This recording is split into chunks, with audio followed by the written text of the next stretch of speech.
जय श्री कृष्ण। म हजुरको समक्ष आज एउटा भिडियो लिएर उपस्थित छु र आशा गर्छु हजुरहरूलाई यो भिडियो मन पर्नेछ। र भन्नुपर्दा अहिले सोशल मिडियामा एउटा भिडियो धेरै नै प्रचलित भइरहेको हामी देख्छौं, जुन चाहिँ एक ग्लास पानीमा हल्दी मिलाएर म्याजिकल एउटा केही गरिरहेको हुन्छन् र त्यसलाई भिडियो बनाएर सबैले शेयर गरिरहेको छ। र सोही सन्दर्भमा म एउटा भिडियो साझा गर्न गइरहेको छु। पानीमा जुन चाहिँ हल्दी मिलाइन्छ है र त्यसको यो जुन चाहिँ म्याजिकल ट्रिक या भनौँ सबैले अहिले एउटा भिडियो बनाइरहेका छन् र यसमा एउटा ज्ञानको विषय पनि छुपेको छ। म यही सन्दर्भमा हजुरहरू समक्ष केही जानकारीहरू दिन चाहन्छु। मेरो यो भिडियोमा चाहिँ हजुरहरूले देख्न सक्नुहुन्छ कि म यो एक ग्लास पानीमा चाहिँ होइन है, म चाहिँ यो एक बाल्टी पानीमा यो एक चम्मच हल्दी मिलाउन गइरहेको छु। र यो जुन पानीमा म हल्दी मिलाउँदैछु यो पानी चाहिँ मैले आफू नुहाउनुको निम्ति युज गर्ने पानी हो। र यसरी हामीले नुहाउने पानीमा हल्दी मिलाउँदाखेरि हामीलाई धेरै फाइदाहरू हुन्छ, जसको वर्णन म गर्दैछु।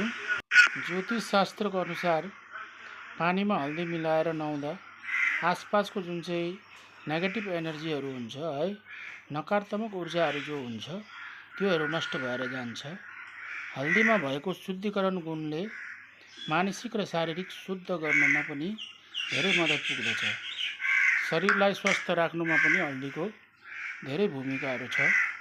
हल्दीको सम्बन्ध बृहस्पति ग्रहसित हुनुको कारणले हजुरको यदि बृहस्पति अशान्त छ भने पनि तपाईले यसरी पानीमा हल्दी मिलाएर नुहाउँदाखेरि तपाईको बृहस्पति शान्त हुन्छ र हजुरलाई लाभ पुग्न सक्छ।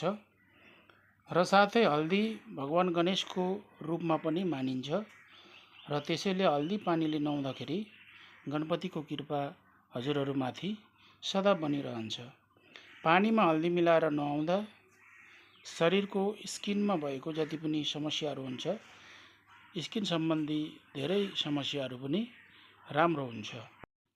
र जुन चाहिँ अर्को ग्लासको पानीमा हल्दी मिलाएर जुन चाहिँ हामीले म्याजिकल ट्रिक देख्छौँ त्यो चाहिँ कस्तो हो भन्दाखेरि चाहिँ हामीले एक ग्लास पानीमा हामीले हल्दी मिलाएर है त्यसलाई पानीमा मजाले मिक्स गरेर हामीले यसलाई पिउनु पर्दछ है।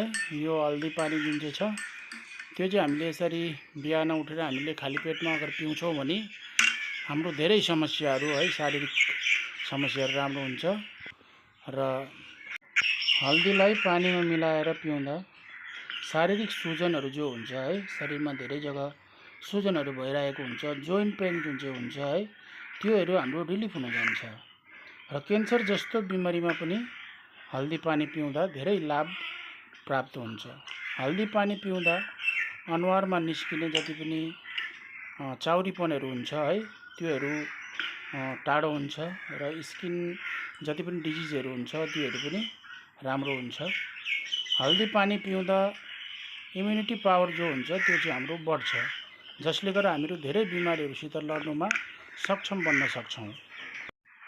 हल्दी पानीले पेटमा ग्यास बन्न दिँदैन अनि यसको जुन चाहिँ टर्मरिक गुणहरू छ त्यसले हाम्रो पेटमा भएको कतिपय सासाना घाउहरू है र पेटमा भएको जस्तै लाइक सानो सानो अल्सरहरू है त्योहरू पनि हाम्रो राम्रो हुन जान्छ।